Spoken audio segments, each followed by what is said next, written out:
Hello বন্ধুরা, তো তোমরা কেমন আছো? তো আশা করি তোমরা সকলে খুব ভালো আছো।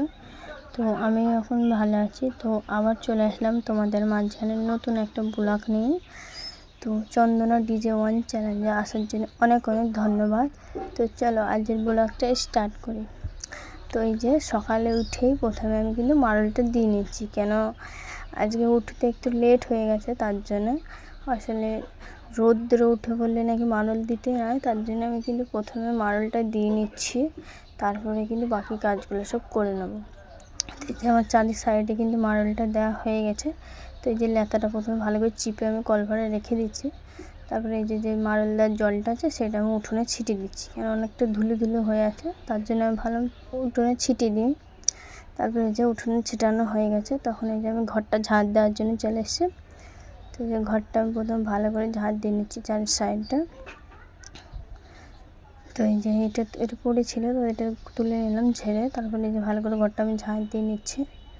তো ঘরটা ঝাড় দিয়ে নেওয়ার পর আমার আরও বাকি কাজ আছে, সেই কাজগুলো সব করতে হবে।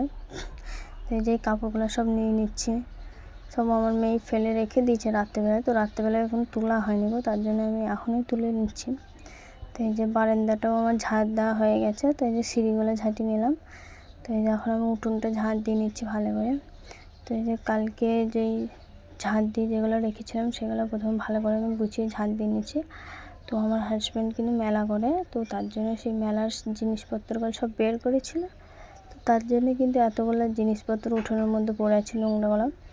তো এই যে আমি ভালো করে এখন ঝাড় দিয়ে নিচ্ছি, তারপরে এই যে সব গামলার মধ্যে ভরে নিলাম। তো এই যে আমার সব ঝাড় দেওয়া হয়ে গেছে, তখন আর নোংরাগুলো এখানে রেখে দিয়েছি, এখন যাবো ওগুলো ফেলতে, এখন ফেলা হয়নি গো, তো অনেকটাই দূরে যেতে হবে, তার জন্য ভাবলাম পরেই যাব। তখন আমি এই যে ভালো করে ঘরটা পোছার জন্য চলে আসলাম। তো ঘরটা এখন পুছে নেব, তারপরে যাবো ওগুলো ফেলতে। তো এই যে তোমরা কিন্তু দেখতে পাচ্ছ, তো সকালে উঠে কিন্তু সবার প্রথম কিন্তু বাসি কাজগুলোই হয়। তো বাসি কাজ করতে কিন্তু আমার কোনো প্রবলেম হয় না, কেন কি এখন আমার বাচ্চা বড় হয়ে গেছে, তো অতটা কোনো প্রবলেম হয় না, আমি আরাম করে কাজ করি। কিন্তু যখন আমার মেয়ে ছোটো ছিল, আমার ছেলে ছোটো ছিল, তখন কিন্তু আমার খুবই প্রবলেম হতো, মানে কেউ নেওয়ার লোক ছিল না, কেউ থাকতো না, আমার শাশুড়ি তো এখানে থাকে না, বাইরে থাকে, তো কেউ নিত না, খুবই কাঁদতো, মানে কী করে আমি বাচ্চা সামলাবো আর কী করে যে বাড়ির কাজ করবো আমি নিজেই বুঝতে পারতাম না।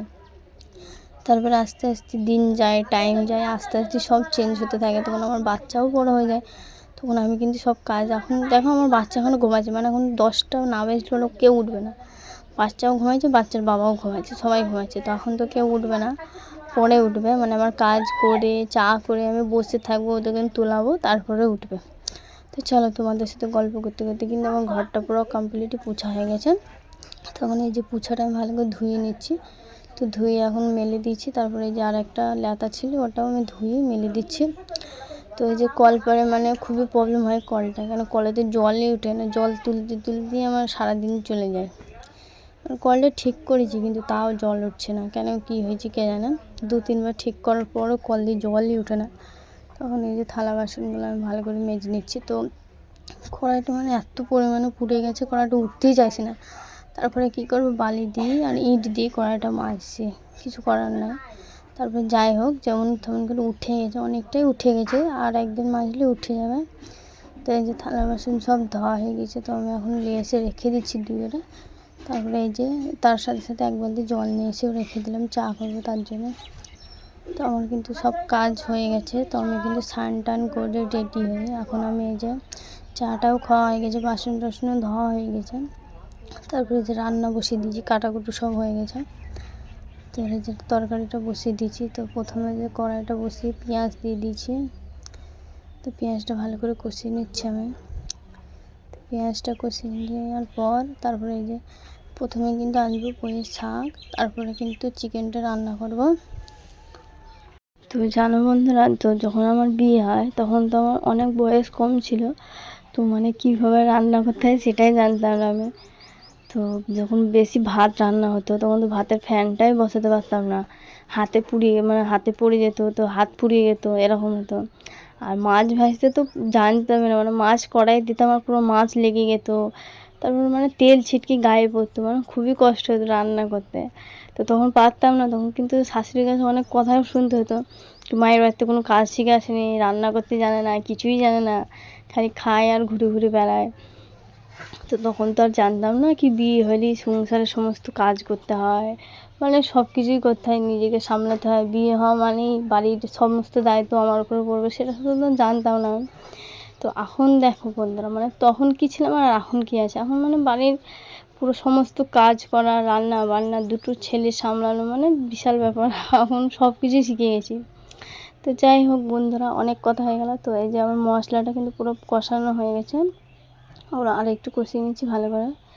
তো পুঁই শাকটা প্রথমে করে নিচ্ছি আমি, তো এই যে ভালো করে কষিয়ে নিচ্ছি। তো কিন্তু কষানো হয়ে গেছে। এটা পুঁই শাকটা আমি সেদ্ধ করে রেখে দিয়েছিলাম আগে। পুঁই শাক, আলু, কুমড়ো আর মুসুরির ডাল দিয়ে সেদ্ধ করে রেখেছিলাম। তো এই যে আর হলুদ একটু নুন দিয়ে দিয়েছিলাম আগে। তো সেদ্ধ হতে কষানো হয়ে গেছে, তো ঢেলে দিয়েছি।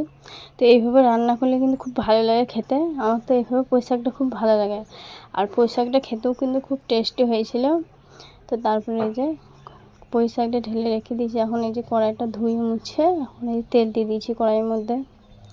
তো তেলটা কিন্তু গরম হয়ে গেছে। তারপরে যে আলুগুলো দিয়ে দিচ্ছে। তো মাংসর আলু একটু জলের মধ্যে ভিজিয়ে রাখলে একটু ভালো লাগে। তো এই যে ভিজিয়ে রেখে দিয়েছিলাম জলের মধ্যে। তারপরে যে একে একে আলুগুলো সব দিয়ে দিচ্ছি, তারপরে নেড়ে দিচ্ছি। তো একটু হলুদ দিয়ে দিচ্ছি, মানে হলুদ দিয়ে ভাজলে একটু ভালো লাল লাল করে ভাজা হয়। তাই আলুটা কিন্তু আমার লাল লাল করে ভাজা হয়ে গেছে, তুলে নিচ্ছি আলুটা। তো এই যে এখন পেঁয়াজটা দিয়ে দিচ্ছি আমি, তো একটু বেশি করে পেঁয়াজটা দিচ্ছি। তো পেঁয়াজটা দিয়ে ভালো করে নেড়ে দিচ্ছি। তো একটু তেল কম ছিল, কিন্তু পরে আমি একটু তেল দিয়ে দিয়েছিলাম। তারপরে এই যে টমেটোটা দিয়ে দিচ্ছি। তো টমেটোটা দিয়ে ভালো করে কষিয়ে নিচ্ছি আমি। কষানো হয়ে গেছে। এখন এই যে আদা রসুন বাটাটা দিয়ে দিচ্ছি, তারপরে ভালো করে কষিয়ে নিচ্ছে। তো তারপরে যে নুন দিয়ে দিচ্ছি পরিমাণ মতন।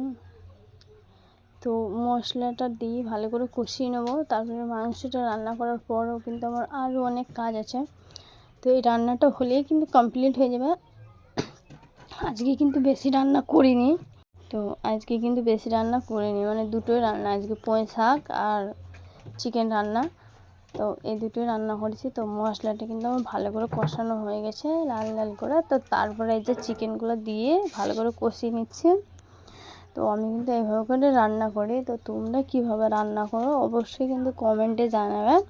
আর আমি কিন্তু মাংসটা মানে ঢাকা দিয়ে একবার করে তারপরে রান্নাটা করি, তাহলে এইভাবে রান্না করলে কিন্তু খেতে খুব ভালো লাগে। তো ঢাকা দিয়ে রাখলে না মাংসটা মানে কষানোতে সেদ্ধ হয়ে যায়। তো এরকম করে আমি কিন্তু রান্না করি। তো বারে বারে আমি নেড়ে নিচ্ছিলাম আর ঢাকা দিয়ে রাখছি, আর একবার করে কিন্তু দেখছিলাম যাতে পুড়ে না যায়। তারপরে যে আলুগুলো দিয়েও আমি কষিয়ে নিয়েছি। তো কষানো হয়ে গেছে, এখন আমি জল দিয়ে দিচ্ছি। তো চলো তরকারিটা হোক। তো তরকারিটা হোক, আমি ততক্ষণ বাকি কাজগুলো সব করে নিই। তো এই যে তরকারিটা এখন আমি ঢাকা দিয়ে দিচ্ছি। তো হয়ে গেছে আমার পুরো রান্না আজ কমপ্লিট। তো আমার ভিডিওটা যদি ভালো লাগে কিন্তু অবশ্যই কমেন্টে জানাবে। আর সকলে ভালো থেকো, সুস্থ থেকো, নিজের নিজের পরিবারকে নিয়ে খুব খুব খুব ভালো থেকো। আর আমার ভিডিওটা যদি তোমাদের ভালো লেগে থাকে অবশ্যই কিন্তু কমেন্টে জানাবে এবং আমার পাশে থাকবে। তো আবার দেখা হচ্ছে নেক্সট ভিডিও। তো বাই।